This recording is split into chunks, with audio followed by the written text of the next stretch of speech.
네. 윤 후보님 지난번에 제주도에서 당 해체 발언을 한 거는 그 홧김에 한 거죠? 뭐 제 생각을 말씀드렸습니다. 해체라고는 용어가 나오던가요? 거기에? 없어지는 게 좋다. 그렇죠. 정신 못 차리고 네. 정말 그 치열하게 우리가 다음 선거를 대비를 못하면 그거는 없어지는 게 낫다 이런 얘기죠. 네. 들어오신 지 얼마나 됐어요? 한 3개월 됐나요? 저는 26년 됐습니다. 아니 원래 한번 나갔다가 3개월 들어오면 들어오신 분이 당 해체 이야기하는 거는 건 적절치가 않죠. 입당하면 추대해 줄 알았는데 네. 경선 과정에서 문제점이 속출돼 가지고 몰리니까 홧김에 그런 말씀하신 거로 내 알고 있는데 그렇습니까? 아니 추대해 줄 거라고는 생각도 안 했고 예. 네. 그리고 저는 나라의 주인이 국민인 것처럼 당의 주인은 당원이라고 생각합니다. 네. 그래서 우리 당의 중진이나 뭐 지사나 이렇게 지내신 분들도 당에 오래 계셨지만 당에 헌신했다고 말씀하시기보다는 당원들의 지지 덕분에 또 많은 거를 누리셨고 거기에 대한 또 상당한 책임의식도 가지셔야 된다. 그런 말씀을 드리는 겁니다. 네. 좋습니다. 네. 지금 민주당은 이재명 후보가 이제 후보가 됐습니다. 네. 윤석열 후보님은 이재명 후보에 대해서 뭐가 강점이라고 생각하십니까? 통상 사람들이 얘기하는 추진력이라고 하는데 글쎄 저는 좀 그 정책이라든지 얼마나 강하게 드라이브를 거느냐가 중요한 게 아니라 방향이 중요하다고 저는 생각하는데 좀 방향이 일단 뭔지를 잘 모르겠고 이게 문재인 정부 시기인 건지 또 뭐 기본소득 하다가는 갑자기 또 공정성장 얘기도 나오고 해서 그냥 표를 얻는데 유리한 것이라면은 다 모아놓은 것이 아닌가. 그래서 뭐 추진력이라면 추진력인데 방향을 잘 모르겠습니다. 네. 이재명 후보에 대한 강점을 물었습니다. 네네. 뭐가 강점입니까? 뭐 강점은 뭐 추진력이라고 할 수 있겠죠. 추진력. 네. 사실 이 대선에서 제가 6번째 이제 네. 치러보는 거거든요. 네. 대선을 6번 치러보는데 이번 대선의 가장 중요한 네. 포인트는 도덕성입니다. 네. 네? 네. 지금 민주당 후보로 되어 있는 이재명 후보는 제가 정치 시작한 이래 이런 도덕성이 형편없는 사람을 본 일이 네. 없어요.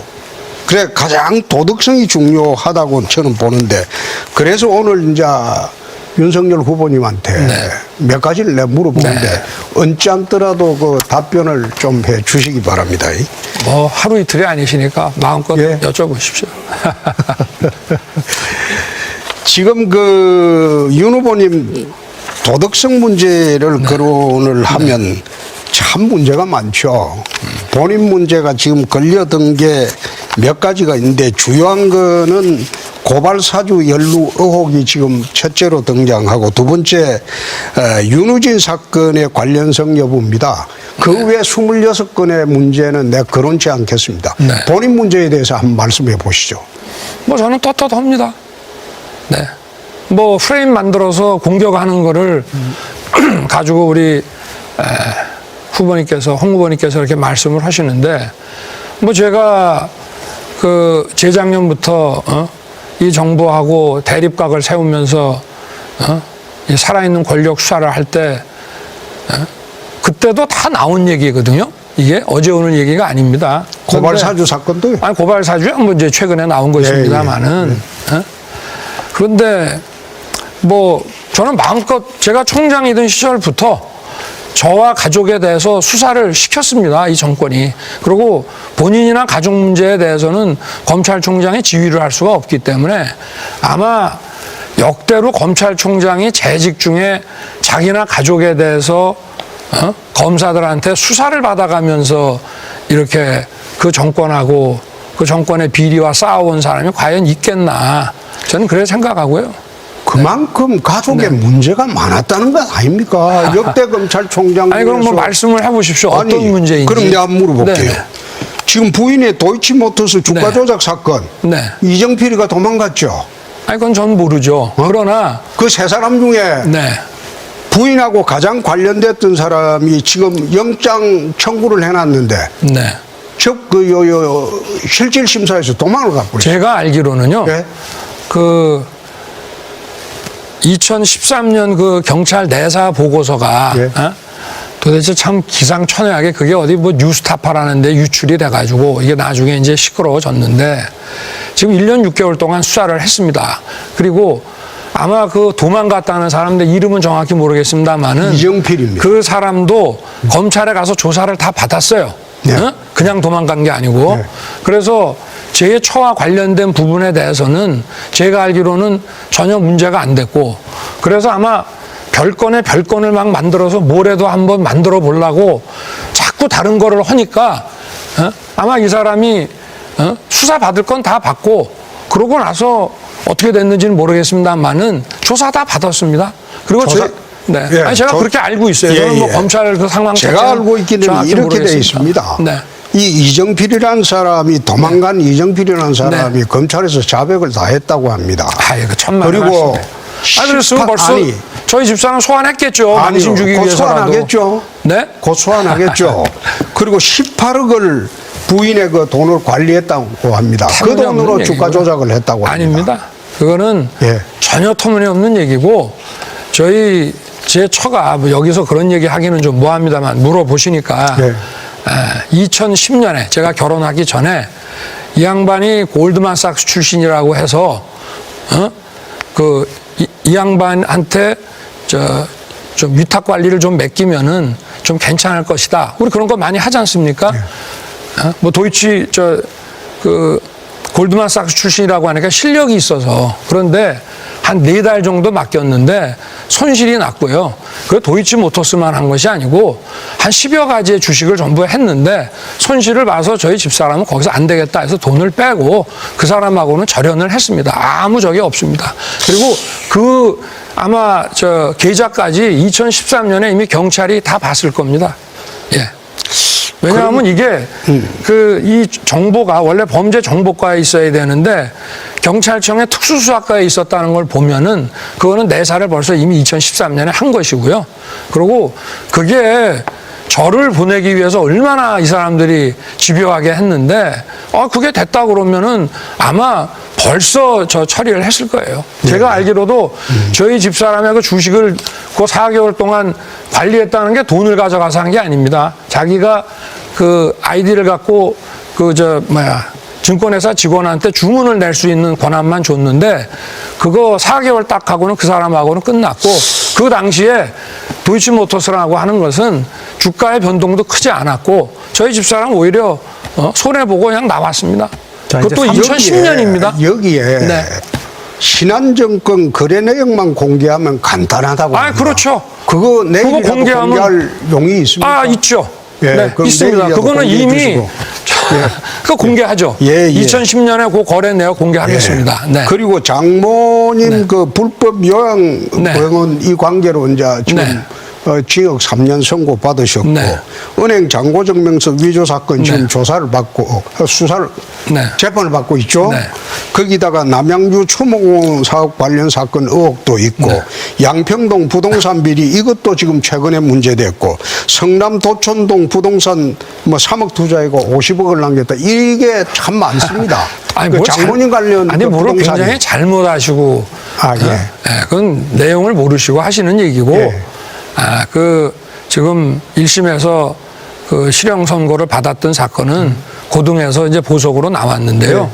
저는 뭐 법정을 안 가서 모르겠습니다만은 고등에서는 1심 재판이 제대로 심리를 안 했다. 더 심리를 해야 된다. 그래서 지금 심리 중으로 알고 있으니까 우리 홍 후보님도 1심에서 실형 받아보신 적 있잖아요. 그러니까 이거는 판결이 확정될 때까지 아마 이 형사 사건이니까 보시죠. 네, 알겠습니다. 네. 자, 지금 3분 가까이 차이가 나니까요. 홍 후보님께서 더 많은 시간을 써주시고 질문을 또 윤석열 후보님께서 제가 좀 해주시면 될 것 하겠습니다. 같습니다. 저는 뭐 이 과거에 우리 홍 후보님이 어떤 개별 정책에 대해서 따지고 싶은 생각은 없고, 이제 무상급식 이슈를 놓고 보면은 네.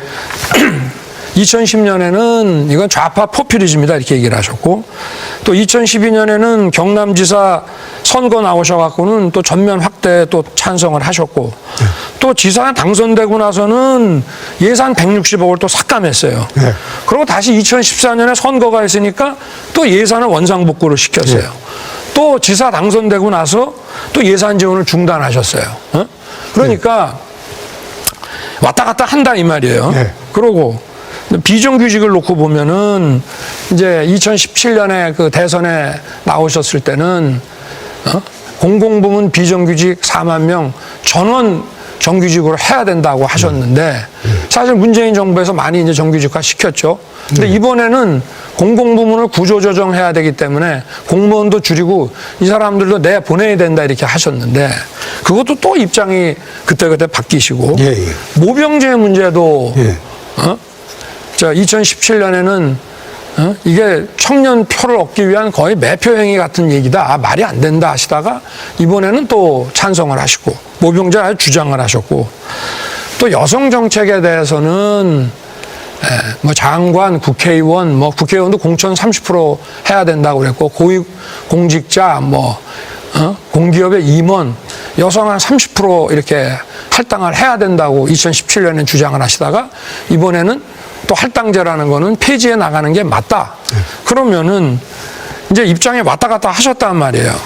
그러면 지금 이번에 내신 공약을 과연 국민들이 이게 과연 일관되게 추진될 수 있을 것으로 믿을 수 있겠습니까? 네. 지금 두 분 사이에 거의 5분 가까이 차이가 나니까 윤 후보님께서 질문을 좀 짧게 해주시고 홍 후보님께서 답변을 길게 해주셔야 될것 말씀을 쭉 해보시죠. 하겠습니다. 네. 우선 무상급식은 이 오해가 좀 있습니다. 네. 시대 정신에 따라서 조금 변하니까 네. 그 시대 정신에서 맞추다 보니까 그래 된 거고, 또 특히 그 경남지사 할 때 무상급식을 제가 중단한 게 아니고 네. 교육청에 돈을 수백억씩 보조를 하는데 감사를 안 받기 때문에 감사를 받을 때까지 중단을 한 겁니다. 1년. 그리고 우리가 지원 중단을 한 거죠. 그리고 교육청에서 감사를 받는다고 이제 서로 합의가 됐기 때문에 재개를 한 거고, 그래서 무상급식에 대해서는 그런 게 있다. 공공부문 비정규직 구조조정 이 이야기는 문재인 정부 들어와서 너무 많이 공공부문뿐만 아니라 공무원 채용을 많이 해놨어요. 그래서 이거는 고정비용을 줄이기 위해서 전체적으로 구조조정을 해야 되겠다. 그리고 세 번째, 모병제는 지금 그 대만까지도 지금 모병제로 갔습니다. 2018년도 중국하고 아주 긴박한 관계에 있는 모병제가 세계적인 대세입니다. 지금 징병제 채택하는 나라가 31개국이고 나머지는 전부 모병제입니다. 그래서 우리나라도 대만의 예를 따라서 모병제를 실시할 때가 됐다. 그 뜻이고, 네 번째 이제 또 이야기한 건 무엇인지 내가 요까지만 여성 정책에 대해서 네. 여성에 대해서 한 30% 고위직 뭐 이런 걸 이것도 그때 상황이 5년 전 상황에 그리고 난 뒤에 문재인 정부 들어와서 페미니즘을 하면서 너무 이게 여성에 대해서 일방적으로 나가는 정책이 되니까 이제는 폐지할 때가 됐다. 페미니즘에서 페밀리즘으로 가고, 또 페미니즘에서 그다음에 휴머니즘으로 가자. 그런 정책적인 차원에서 시대의 조류에 따라서 바꾼 겁니다. 그 정책이 시대의 변화에 따라서 바꿔야죠. 그런 겁니까? 그러면 그렇습니다. 지금 공약도 또 뭐 변화가 생기면은 그건 대통령 하고 난 뒤에 이야기죠. 뭐 참 이렇게 무상급식 하나만 해도 말씀은 그렇게 하시지만 당선되고 나면 또 바뀌고 이러니까 이렇게 하면 국민들이 공약을 믿기가 참 어렵죠. 거기는 네. 제가 뭐 저한테 경남지사 하나 할 때 물어보실 거 없습니까? 또 이건 말고. 경남지사 할 때 그 무상급식 과정은 그 진영의 제 밑에 행정부지사든 유란홍 의원이 거기 있을 겁니다. 제가 잘 그 알고 사람한테 있습니다. 물어보면 자세히 할 겁니다. 뭐 여기 뭐 무상급식 관련해서 여러 가지 불미스러운 일도 있었고, 하여튼 제가 그런 얘기는 제가 뭐 안 하겠습니다만은. 자, 제가 물어보겠습니다. 아까 도덕성 문제를 계속 물어보겠습니다. 지금 우리 당 대선 후보 사상 가장 많은 후보 리스크가 큰 인물이 윤석열 후보입니다. 저는 제가 뭐 20년 정치 시작하기 동안, 전에도 아니 20년 고소고발이 동안 수십 건 있어봐도 있었습니다. 가장 그렇게 본인 리스크, 부인 리스크, 장모 리스크 이렇게 많은 리스크를 가진 후보를 제가 처음 봤습니다. 그래서 적어도 도덕성 문제에 관해서는 이재명 후보가 저는 역사상 여야 후보를 통해서 가장 도덕성이 없는 후보라고 봅니다. 거기하고 다를 바가 없다. 그런 식으로 해가지고 어떻게 이재명 후보를 이길 수 있겠다고 보느냐. 도덕성 문제에서는 피장파장이다. 그런 말을 많이 듣습니다. 어떻게 생각하십니까? 이 정권에 늘 그러셨지 않습니까? 저 작년에도 제가 그 징계 청구되고 판결받고 할 때도 가처분 승소했을 때도 정말 그 야당은 가만히 있는데 우리 윤 총장 혼자 정말 외로이 열심히 투쟁한다. 검사들 너들 이런 총장 놔두고 뭐하냐. 그리고 추미애 사표가 맞다. 뭐 이런 말씀을 하셨듯이 그렇게 작년에 보셨지 않습니까? 그러니까 이게 계속 공격을 당한 거예요. 그리고 저쪽 진영에서 계속 뭐만 있으면 고발을 하고 제가 고발을 수십 건을 당해서 지금도 현재 있고요. 그리고 그런 거를 가지고 도덕성을 말씀하시면 안 되고 참 민망한 말씀이지만은 저는 특활비 이런 거 1원도 손댄 적 없습니다. 네, 저도 없습니다. 저도 없습니다. 그러니까 그렇게 말씀을 하시니까 뭐든지 상대가 또는 반대 진영에서 제기하는 의혹을 갖고 도덕성 말씀을 하시면 안 되죠. 그거는 검증의 문제죠. 그러니까 검증을 그것 때문에 검증을 이렇게 토론으로 검증하실 수 있습니까? 아니, 지금 이 토론으로 검증을 사람들은 해야죠. 저는 지금 다른 거 필요 없이 지금 이 정부가 뭐 압수수색에 아까 뭐 우리 저 유승민 의원 뭐 하지만 저도 집에 이따금씩 제 처음 무슨 뭐 계좌 열어봤다라고 해가지고 검찰에서 열어봤다고 해서 은행에서 통보 오고 이럽니다. 저 검찰총장 하면서 그러면서 총장한 사람이에요. 그러니까 윤 후보, 네. 윤 후보가 총장 하시고 중앙지검장 하실 때 저는 수없는 계좌 추적을 당하고 통보를 다 받아봤습니다. 검찰로부터. 그런 말씀 마십시오. 네. 제가 중앙지검장 할 때 중앙지검에서 그 말씀하시지 마세요. 그때 무슨 뭐 저 통화내역 뭐 이런 거 했다고 그러는데 그거는 계좌도 다 들춰봤어요. 계좌를 무슨 계좌를 들춰봅니까? 저희 그렇게 말씀하지 마십시오. 자. 제가 한 사람인데 그렇게 저는요 정치인에 대해서 그렇게 함부로 수사 못 하겠습니다. 자, 명확한 좋습니다. 거 아니면. 좋습니다. 그럼 이거 한번 물어봅시다. 지금 윤 후보의 상대로 한 거는 전부 정치 수사라고 그래 가정을 합시다. 그 부인하고 장모님도 정치 수사입니까? 아니, 자, 보십시오. 저희 장모가 지금 뭐 기소됐다고 하는 부분도 모르는 게 아닙니다. 다 알고 있었는데 제가 조국 수사하기 전까지는 그거는 그럴 수 있는 거다. 왜냐하면 누가 고소한 사람도 없었거든요. 그렇다고 이거는 인지할 만한 사안은 아니다. 이래가지고 가만히 있었습니다. 그렇지만 제가 조국 수사를 하니까 그걸 다시 인지를 해서 기소를 했어요. 그럼 그게 상황이 뭐가 바뀌었겠습니까? 그러니까 제가 그럼 장모님 사건은 없는 것을 만들었다는 뜻입니까? 아니 과거에는 불기소를 했고 검찰에서 입건을 안 했고 5년 전에 6년 전에 그리고 또 어떤 사건은 야당에서 그 당시에 문제를 들고 일어냈지만 이거는 가벌성이 없다. 그리고 누가 고소한 사람도 없었습니다. 그런데 그러니까 그냥 놔뒀죠. 그러다가 제가 조국 수사를 하니까 옛날 거를 끄집어내서 다시 수사를 하고 그런 일이 보통 있습니까? 5, 6년 전에 사건을 꺼내갖고 다시 수사하는 법이 있습니까? 아니, 윤 후보, 이거 내가 법률 논쟁하기는. 검사를 하셨으니까 아실 거 아니에요? 법률 논쟁하기는 참 답답한데. 물어보시니까. 장모님 사건 같은 경우에는 도둑들끼리 모여서 책임 면제각서를 만들었어요. 그는 민사상 도둑이라고 얘기하시면 그것도 막말이 되시는 거죠. 아니요. 사건이 지금 문제죠. 사건이 지금 진행 중이잖아요. 범죄다 말이에요. 같이 사기를 친 사람들끼리 책임 면제 각서를 내면 이게 민사상 문제고 아직도 형사상은 그 문제가 자, 안 삼으면 안 이제 되죠. 뭐 충분히 예. 저에 대해서 뭐 이심 공격할 거 다 하셨으니까 이제 대선 주자답게 뭐 정책에 대해서 좀 얘기를 해 보십시오. 네. 정책에 제가 이 정도면은 아니, 충분히 해드렸지 그리고 않습니까? 네. 제가 말씀드리는 거는 도덕성 문제를 지금 주로 이야기하는 겁니다. 네. 내가 여태 윤 후보하고 아니 도덕성 문제는 제 도덕성 문제를 얘기를 하십시오. 아니 그러니까 네? 아니 그러면 대선 저 후보 가져가고 후보님의 저거 도덕성 문제를 이야기하는 후보님의 겁니다. 처남이 네. 어디 무슨 교도소 공사 준다고 그래서 실형 선고받고 이런 거는 본인 도덕성하고 관계가 없는 거죠. 아니 그죠? 나하고는 없죠. 아, 이거 마찬가지죠. 그거는 직계지 않습니까? 아니 집계든 뭐든 아니 서로 생활과 그 경제 생활을 달리하는 사람인데 그거는 가족 공동체죠. 아이고 계속 하십시오 그럼. 지금 4분 이상 차이가 국민들을 나기 때문에 참 예. 뭐라 하시겠습니까? 4분 이상 차이가 나니까 홍 후보님께서 좀 발언을 길게 다시 가져가시면 한번 좋을 것 같습니다. 말씀드리겠습니다. 그런 진흙탕으로 이렇게 이거 하나만 내가 좀- 말씀드리고 전 말이죠. 예. 그렇게 당을 26년 지키셨다고 하면서 뭐 4선입니까? 5선입니까? 거기다 지사도 하시고 했으면은 좀 격을 갖추십시오. 윤 후보님 예. 내가 여태 토론하면서 네.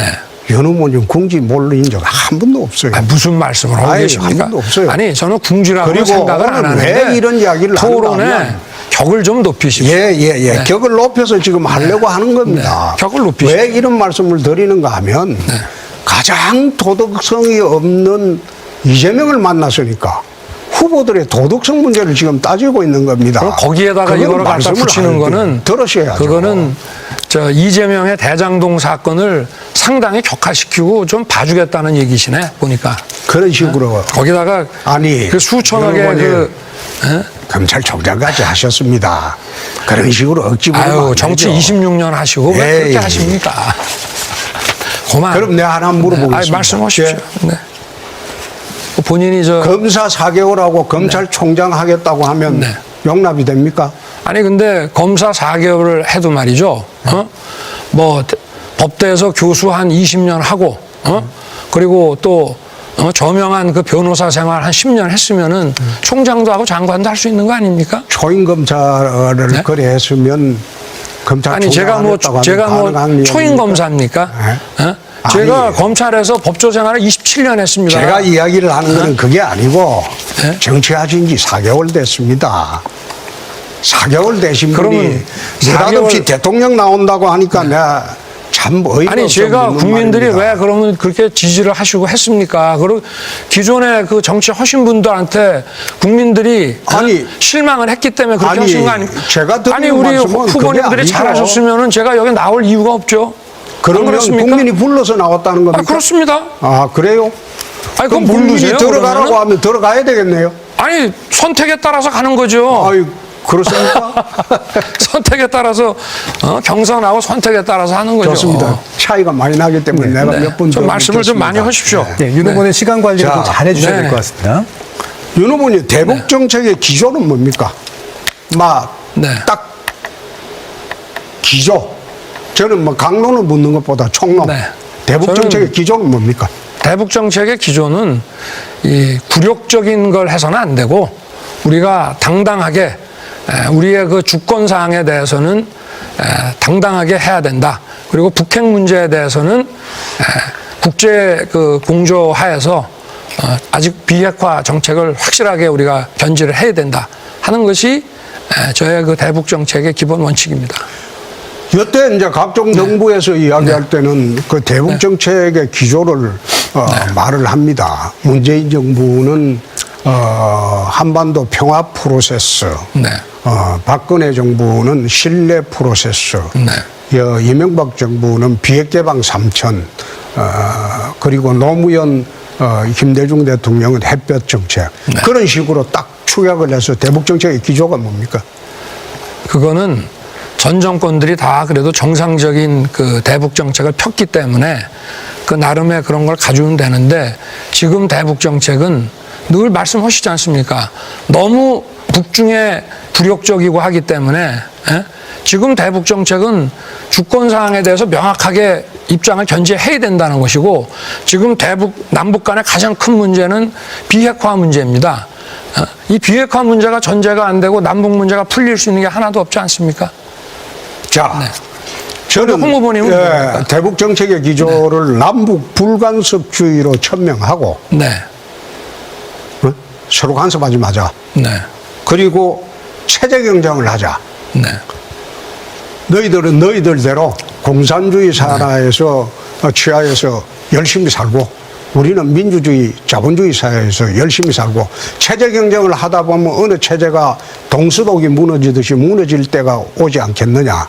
그러니까 통일 서두르지 말고 상호 불간섭하고 체제 경쟁하자. 저는 그것으로 정리를 하고 있는데 지금 뭐 윤 후보님 대북 정책의 기조를 보면 저는 무슨 말씀을 하시는지 잘 이해가 안 돼요. 아니, 저는 홍 후보님 말씀이 좀 이해가 안 되는 게 예.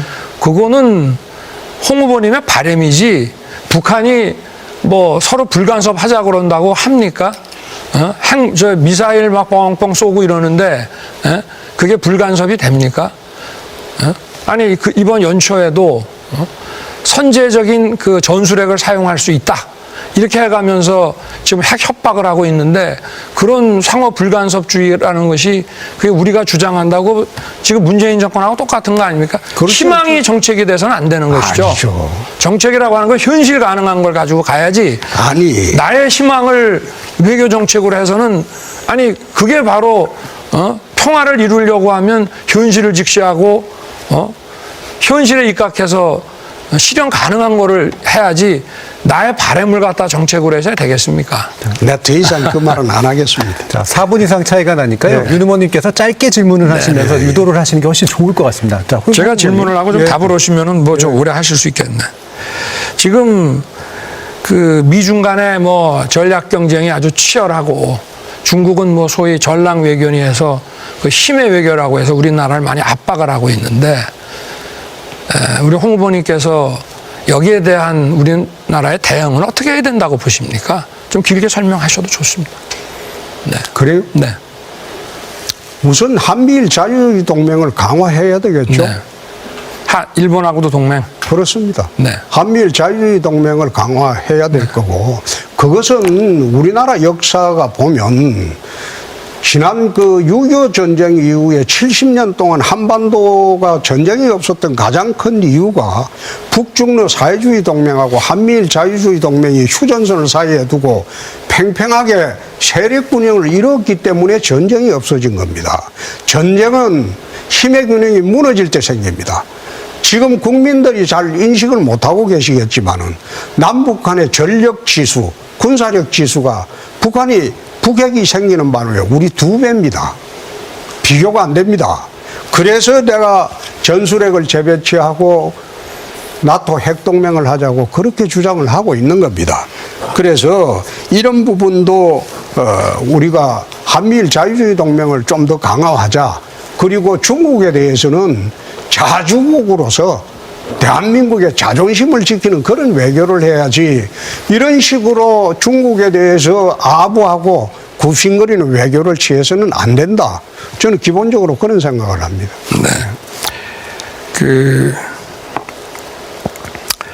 지금 그 서민 복지를 2배 강화한다 이렇게 말씀을 하셨는데 지금 우리나라 GDP 대비 그 복지 재정 규모가 한 14% 정도 되는데요. 우리 홍 후보님께서 만약에 집권을 하신다면은 이거를 한 몇 프로 정도로 유지를 하실 계획을 갖고 계십니까? 프로테이지가 문제가 아니고 프로테이지가 좀 문제가 됩니다. 제가 말씀드리는 복지 정책은 중산층과 서민한테 복지를 집중하자는 겁니다. 네. 부자는 자유를 주면 돼요. 네. 돈을 쓸 수 있는 자유, 해외 마음대로 여행할 수 있는 자유, 자기 마음대로 살아도 간섭 안 받는 자유. 부자는 자유를 주면 되고 서민들한테는 자유를 주고 그래 하는 것은 사실상 굶어 죽을 자유를 주는 아니, 그러니까 겁니다. 그래서 추상적인 제가 이야기하는 것은 네. 같은 복지 재정을 가지고 네. 주로 서민들한테만 중산층과 서민들한테만 복지 재정 그리고 서민 이하의 그러면 증세 문제는 하층민들한테만 복지를 위한 증세는 어떻게 생각하세요? 네? 복지를 위한 증세. 저는 경남지사 할 때 전국 자치단체가 평균 복지 예산이 31.3%일 때 저는 37.8%까지 복지 비용을 올린 일이 있습니다. 네. 그것도 전부 서민들 상대로만 그러니까 그 투입하는 돈인데 올린 것을 뭐 그거는 증세로 정세로 한 게 하셨어요. 아닙니다. 예, 어떻게 하셨습니까? 그거는 국가의 고정 비용을 좀 줄이면 됩니다. 지출 조정을 하셨군요. 그렇죠. 네. 구조 조정하고 네. 그리고 나가는 지출의 우선순위를 바꾸면 되는 겁니다. 지출의 우선순위. 그러니까 꼭 증세보다는 필요불가결한 지출만 하고 필요불가결한 지출만 하고 그 외 지출은 절약을 해가지고 그걸 서민 복지로 돌려주면 되는 겁니다. 경남지사 때 그렇게 했습니다. 네. 그러니까 우리 유승민 후보께서는 중복지를 하려고 그러면은 증세하고 중부담을 해야 된다 하는데 우리 홍 후보님은 그렇게 하는 것보다는 일단 지출 구조 조정에 또 하나 있죠.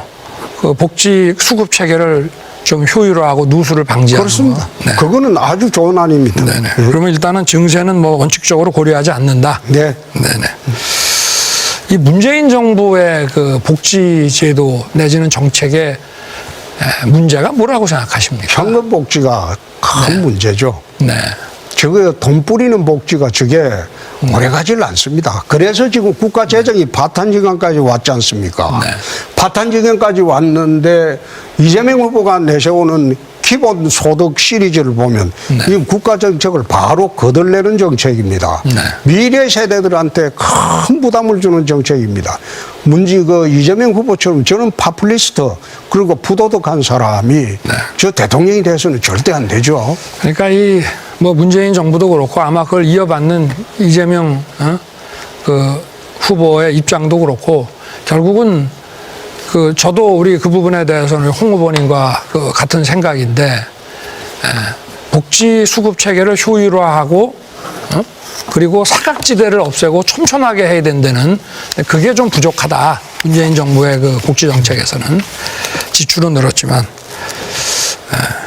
또 뭐 말씀하실 거 있으면 좀 하십시오. 제가 예, 또 시간이 많이 갖고 계시니까. 내가 이거 물으면 또 빨끈할 건데 아, 저 발끈한 적 없잖아요, 제가. 지금 이제 우리가 정권을 찾아와야 되지 않습니까? 네네. 저도 지난 탄핵 대선 때 나갔을 때 비호감도 이것 때문에 굉장히 고생을 했습니다. 네네. 그 당시에는 네. 전부 집중적으로 저만 공격을 하고 네네. 지금 윤석열 후보도 아마 그때 제가 느꼈던 기분하고 비슷할 겁니다. 그래서 네. 지금 비호감도가 야권 후보 중에 압도적으로 1등이에요. 이걸 어떻게 개선을 좀 하시겠습니까? 그럼 제가 그 홍 후보님께서 옛날에 말씀하신 거로 답을 해드리겠습니다. 홍 후보님께서 그 2017년에 김어준의 뉴스 공장에 나가셔가지고 김어준이 그 홍 후보님한테 비호감도가 81%로 역대 정치인 중에 제일 높은데 어떻게 생각하시냐 하니까 홍 후보님이 이렇게 말씀을 하셨어요. 원래 일하는 사람이 욕도 먹는다. 어? 그 괜히 그 자기 세평 관리하고 말이야 일 안 하면은 그 비호감도라는 게 없다. 그러니까 나는 일하는 사람이기 때문에 내가 그런 거 신경 안 쓴다. 그러셨거든요. 기억나십니까? 네. 그러니까 저도 그걸로 그런데 답을 할게요. 그런 취지로 말씀하시는데 그게 네. 윤석열 후보님이 검사하실 때 이야기입니다. 검사하실 때 이야기고 네. 정치판에 들어와서 그 좋던 검사 윤석열 이미지가 지금 다 깨져버렸거든요.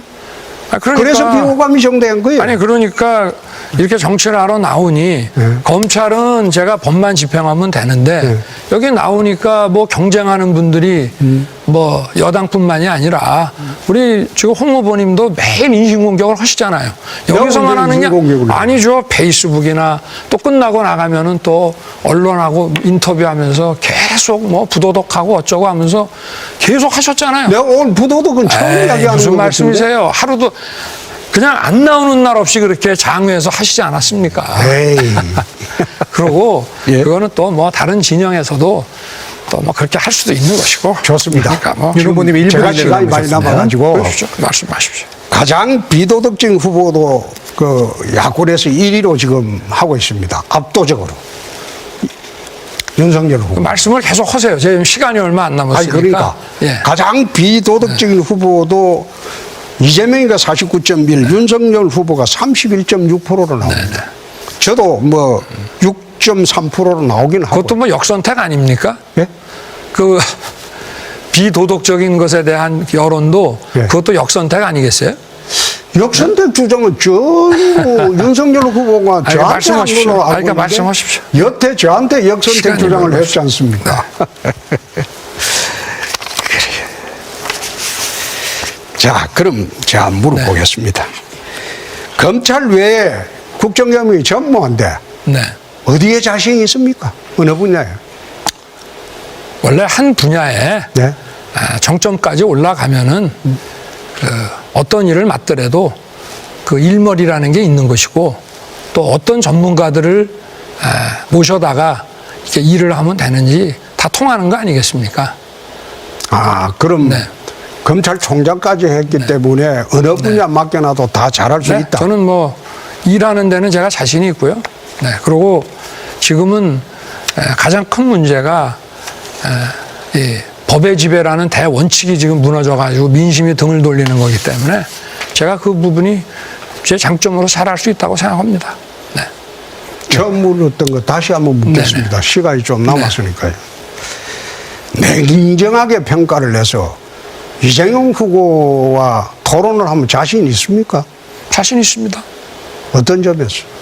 아니, 우리 홍 후보님 같이 이렇게 인신공격 안 하고 정책 가지고 얘기하면 정책이라는 게 뭐 공부해서 되는 것이 아니고 저도 검사 생활을 하면서 많은 경제 사건도 처리하고 그러면은 이런저런 공부를 또 많이 하게 되고 실제로 견문도 넓히니까 예, 얼마든지 예. 얘기할 수 그것 좀 있습니다. 하시죠. 네. 사실 그렇습니다. 오늘 이야기하는 거는 네. 제가 이재명 후보가 됐기 때문에 네. 이재명 후보한테 가장 문제되는 게 도덕성입니다. 네? 도덕성은 제가 볼 때 그리고 저는 공직 생활하면서 무슨 금품 문제나 이런 거에 대한 의혹 한 번 저는 받아본 적이 없는 혹시 사람인데요. 홍준표 후보님 남은 시간 가운데 답변을 위한 시간을 조금 더 드리는 건 가능합니다. 어? 예. 이게 이렇게 견제받으면서 공직 생활을 20몇 년을 해온 사람이 정치하시는 분이 그런 후보님 얘기하면 질문을 하시려면 그렇죠. 남은 시간을 드려야 됩니다. 네. 예, 예. 윤 후보님께. 네. 자, 답변을 하세요. 제 시간 쓰면서. 네네네. 예, 같이. 저 계속 하세요. 예. 혼자 22분 후보님 시간 안에서 답변하실 수 있습니다. 예. 도덕성은 제가 보건대는 네. 뭐 피장파장이다. 그런데 피장파장이요? 정말 붙어야 할 거는 정책과 경륜인데 네. 후보님은 검찰총장밖에 안 했어요. 26년간 검사만 했는데 과연 정책으로 대결이 가능하겠느냐. 아니 제가 지금 8번을 우리 경륜으로 홍 후보님하고 이 아니. 토론을 했는데 글쎄 저는 뭐 그렇게 하시면서 정책이 얼마나 그렇게 탄탄하신지 아직 느끼지를 못했습니다. 예, 좀 더 예, 보여주십시오 앞으로. 원래 이게 저만 이야기하기로 돼 있지만 내 답변 다 그러니까. 들어주겠습니다. 네네. 결국은 이재명 후보 네. 상대하려면 제일 첫째가 도덕성이고 두 번째가 정책 능력입니다. 세 번째가 경륜입니다. 그리고 마지막으로 대선 후보 TV 토론에서 이재명 후보를 이길 수 있어야 합니다. 그래서 제가 걱정스러운 게 그럼 성남시장하고 경기지사 좀 윤 후보는 시간 없어요. 경륜이 아니, 있다고 가만있어요. 보시는 거예요? 예. 윤 후보는 지금 네. 답변할 시간 다 써버렸어요. 윤 후보는 그거 묻지 후보- 마십시오. 그럼 그냥 말씀하세요. 그럼. 아니 내가 이제 일반적으로 이야기하는 겁니다. 윤 후보는 후보 리스크가 너무 크기 때문에 참 우리 당의 많은 사람들이 처음 들어오실 때는 윤 후보만 유일하게 쳐다봤어요. 저도 윤 후보만이 정권 교체를 할 수 있지 않겠나 그런 생각도 했고. 에이, 그런 생각 안 하신 것 같은데. 지금 와서는 처음부터 막 그냥 수류탄 너무 던지시던데. 지금 떨어지잖아요.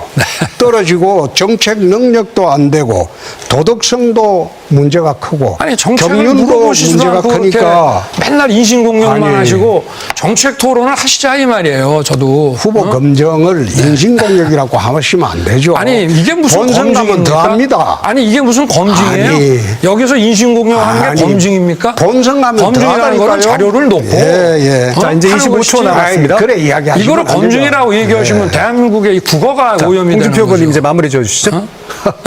참. 이재명 후보처럼 네. 부도덕하고 문제 많은 후보 상대하려면 깨끗한 사람이 나가야 됩니다. 제가 더 깨끗하죠. 난 보십시오. 보십시오. 깨끗하다는 거는 이해가 안 됩니다. 일단 오늘 많은 돈 사람들이 문제에서 또 저는 자. 깨끗합니다. 자, 이제 여기서 마치겠습니다. 예, 홍준표, 윤석열 두 후보님께 주어진 시간 이제 다 지났는데요. 윤 후보님 아마 답변 시간이 적게 느껴지셔서 아쉬우셨겠지만 그래도 홍 후보님 또 약간 시간 빌려주셔서 다행히 무사히 좀 마칠 수 있었습니다. 두 분의 강조점 꽤 다르다는 점이 아주 꽤 뚜렷하게 드러난 그런 토론이 아닌가 싶은데요. 홍 후보님께서는 주로 도덕성 검증을 강조하셨고 윤 의원님께서는 상대 후보의 공약 일관성 문제를 많이 좀 짚어주셨던 것 같습니다. 아마 또 정책 위주의 토론을 하고 싶었던 것 같은데 그 부분 또 뒤에 남은 나머지 토론에서도 진행해 줄 수 있으리라고 믿고요. 자, 이제 이 치열한 토론 감사드리고 유권자들께도 판단의 기회가 주어졌기를 바랍니다. 마찬가지로 앞에 후보님들과 마찬가지로 마무리 발언 기회를 이제 20초씩 드리게 됩니다. 먼저 홍준표 후보 저부터 처음에 먼저 하시겠습니까? 윤 네. 후보님 먼저 어떻게 하시겠습니다. 하시겠어요? 아니 원래 먼저 질문하셨으니까 원래 순서는 먼저 홍준표 후보님부터 아, 하는 예, 겁니다. 예. 홍준표 후보님 20초 드리겠습니다. 예. 이재명 후보의 가장 큰 취약점은 도덕성입니다. 사람이 도덕성이 형편없죠. 그런데 이런 사람 상대하려면 깨끗한 사람 나가야 됩니다. 홍준표는 26년간 정치하면서 틀릴 거 다 틀려가지고 아무런 흠이 없습니다. 홍준표가 나가는 게 옳습니다. 네, 다음은 윤석열 후보의 마무리 발언 20초 듣겠습니다. 제가 사법직에서 27년간 일을 하면서 지금 이 나라에 무너진 지금 민심이 이반되는 가장 큰 이유가 이 나라가 법이 무너졌기 때문입니다. 저는 국가의 정책성과 나라의 제도를 제가 가장 안정적으로 국민들께 제공해 드릴 수 있다고 자부합니다. 고맙습니다. 잘 들었습니다.